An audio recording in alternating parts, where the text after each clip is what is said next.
और पटेलों को दरकिनार कीजिएगा, उनके मान सम्मान से खिलवाड़ कीजिएगा, उन्हें आरक्षण नहीं दीजिएगा, उनकी बेरोजगारी और आने वाली पीढ़ी के सामने संकट खड़ा कीजिएगा, तो चुनाव कैसे जीत पाइएगा।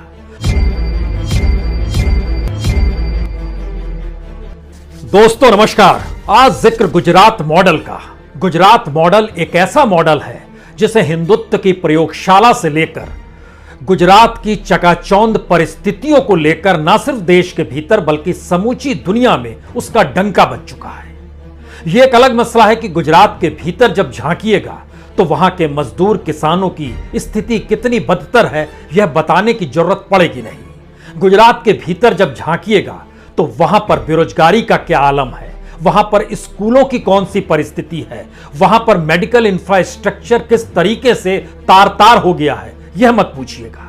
क्योंकि गुजरात मॉडल का मतलब एक ऐसी ताकत का होना है जिस ताकत के आश्रय इस देश पर राज किया जा सकता है। और शायद इसीलिए गुजरात मॉडल दुखती रग है देश के प्रधानमंत्री नरेंद्र मोदी की और गृह मंत्री अमित शाह की। तो क्या वाकई निर्देश दिल्ली से जारी होता है और गुजरात को दिल्ली ही हाँकती रही है? यानी बताने दिखाने के लिए कुछ व्यक्ति, कुछ चेहरे गुजरात में आपको नजर आएंगे।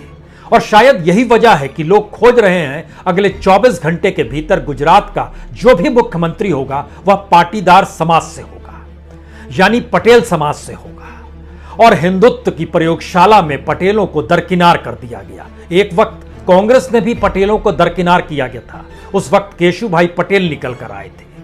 और पटेलों को दरकिनार कीजिएगा, उनके मान सम्मान से खिलवाड़ कीजिएगा, उन्हें आरक्षण नहीं दीजिएगा, उनकी बेरोजगारी और आने वाली पीढ़ी के सामने संकट खड़ा कीजिएगा, तो चुनाव कैसे जीत पाइएगा। तो शायद इसीलिए फहरिस्त में जो भी नाम अगले मुख्यमंत्री का आ रहा है वह यही बता रहा है कि जो भी मुख्यमंत्री होगा वह पटेल ही होगा, क्योंकि चुनाव जीतना है। लेकिन क्या वाकई ऐसी स्थिति में बीजेपी गुजरात के भीतर आ चुकी है जहां एक पटेल के मुख्यमंत्री बनते ही वह चुनाव जीत जाएगी, या मामला कुछ और है?